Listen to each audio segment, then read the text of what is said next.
क्षेत्राधिकारी गढ़मुक्तेश्वर कृपया आएं और बच्चों को अपना आशीर्वाद प्रदान करें।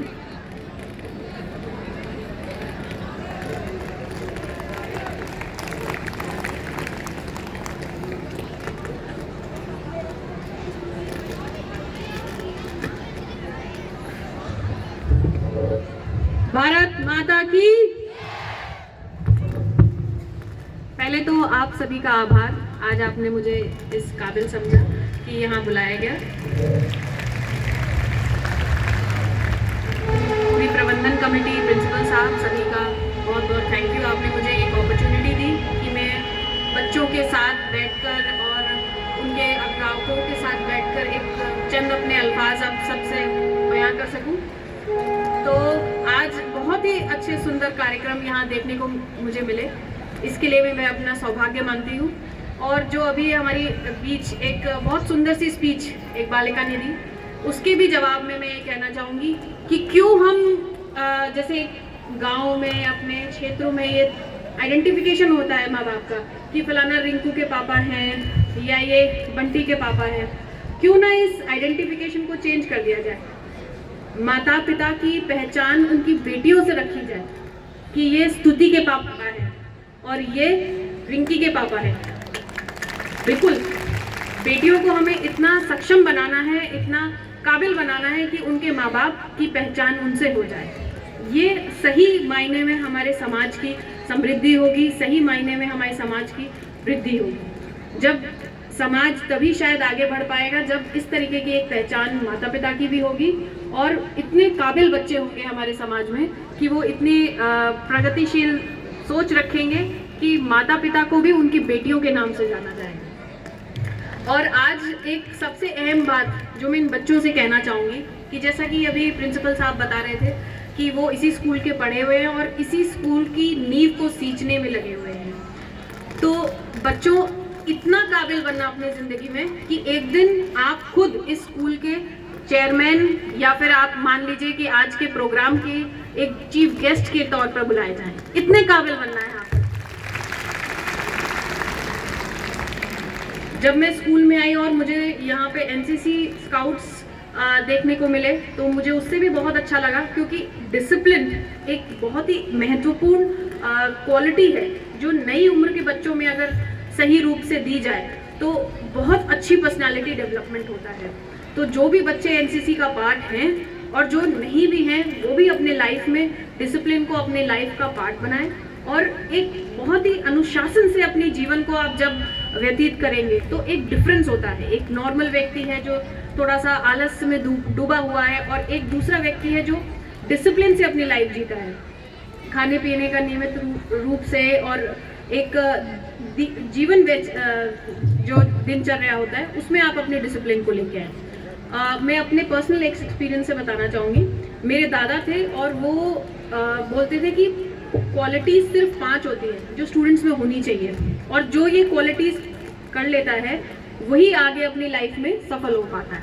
काक चेष्टा, बको ध्यानम, श्वान निद्रा तदेव च अल्पहारी गृह त्यागी विद्यार्थी पंच लक्षणम। इसका मतलब होता है काक जैसी चेष्टा, कौवे जैसी चेष्टा। कौवे की कहानी सुनी है ना हम सबने कि कौवा जो होता है, जैसे एक बार आपने कहानी सुनी होगी, उसको पानी पीना था, उसने इतनी चेष्टा रखी कि उसका सोल्यूशन खुद निकाल दिया। पानी पीने के लिए छोटा सा घड़ा था, उसमें पानी नहीं ऊपर तक आ पा रहा था तो पत्थर डाल के उसमें पानी ऊपर कर दिया। कौवे जैसी चेष्टा मतलब करना है तो करना है, उसमें कोई विकल्प नहीं होता है फिर उस चीज़ का। काक चेष्टा बको ध्यानम, बाघ जैसा ध्यान। अगर ध्यान किसी और लगाया आपने तो फिर उसमें ये नहीं कि बाकी और क्या हो रहा है, कोई क्रिकेट मैच हो रहा है, कहीं पे कोई फिल्म लगी है, अगर एग्जाम्स हैं, आप पढ़ाई कर रहे हैं या आप अपने जीवन में मान लीजिए किसी स्पोर्ट्स के लिए समर्पित हैं। कई बार बच्चे बहुत अच्छे होते हैं स्पोर्ट्स में और वो चाहते हैं कि हम स्पोर्ट्स में अपना करियर बनाएं। तो काक चेष्टा बको ध्यानम, श्वान निद्रा, कौवे कुत्ते जैसी नींद। आपने देखा होगा हल्की सी आहट होती है और कुत्ता एकदम उठ जाता है। तो वो नहीं कि आलस्य में हम पड़े हैं तो सुबह हो गई शाम हो गई कोई ध्यान ही नहीं दिया, नहीं, अनुशासन। काक चेष्टा, श्वान निद्रा, बाघ और अल्पाहारी मतलब थोड़ा सा नियमित डाइट। गृह त्याग, जैसे आप लोग स्कूल के लिए आते हैं तो अपने घर को त्याग करके आते हैं, वही क्वालिटीज, मतलब एक तरीके से इससे ये भी हम एक संकेत लेते हैं कि बाकी मटेरियलिस्टिक थिंग से अपने आप को अलग करना, किस तरीके के कपड़े पहन रहे हैं, क्या खा पी रहे हैं, इससे उतना ध्यान नहीं होना चाहिए। मेन ध्यान ये होना चाहिए कि हम क्या सीख रहे हैं, क्या पढ़ाई कर रहे हैं, क्या हमें आगे बढ़ने के लिए क्या चीज़ आगे लेके जाएगी।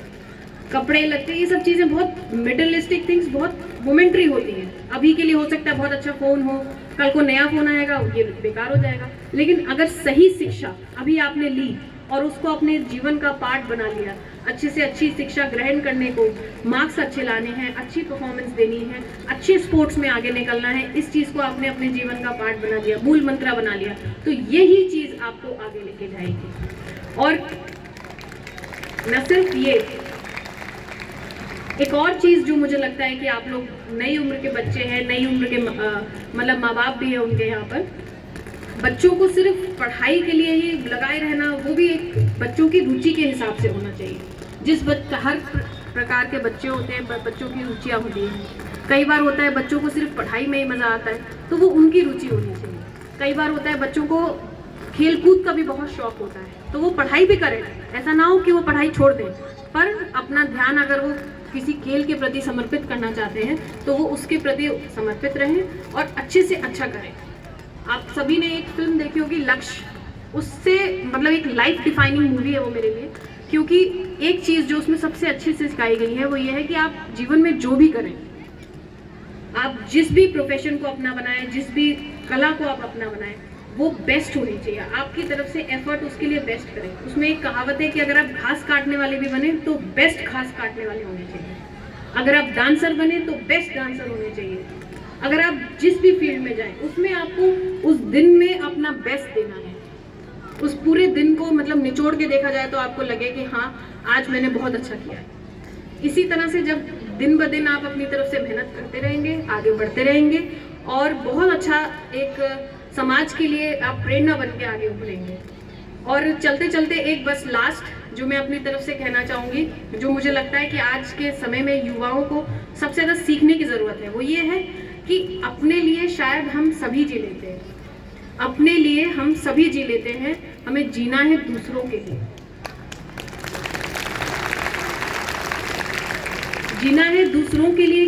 मेरे कहने का मतलब है कि सिर्फ अपने बारे में ना सोच के चलें, एक पूरे समाज के तौर पे सोच के चलें, दूसरों के लिए जो आप हेल्प कर सकें, जब आप हेल्प कर सकें ज़रूर हेल्प करें। हमें कई बार नहीं पता होता है हम किसकी हेल्प कहाँ कर देते हैं और वो कितना इम्पैक्ट करता है उस व्यक्ति को। तो जहाँ मौका लगे आपको किसी ना किसी की हेल्प करें। सिर्फ ये ना सोचें कि हम अपने लिए जिए, दूसरों के लिए जिए, अपने जीवन में जितना अच्छा हम कर सकें, दूसरों को प्रेरित कर सकें, वो करें। और इन्हीं शब्दों के साथ मैं आज अपनी वाणी को विराम देती हूँ और इस आशा से कि बच्चे खूब आगे बढ़ेंगे और पूरे जनपद हापुड़ का नाम रोशन करेंगे। जय भारत, जय हिंद, जय भारत।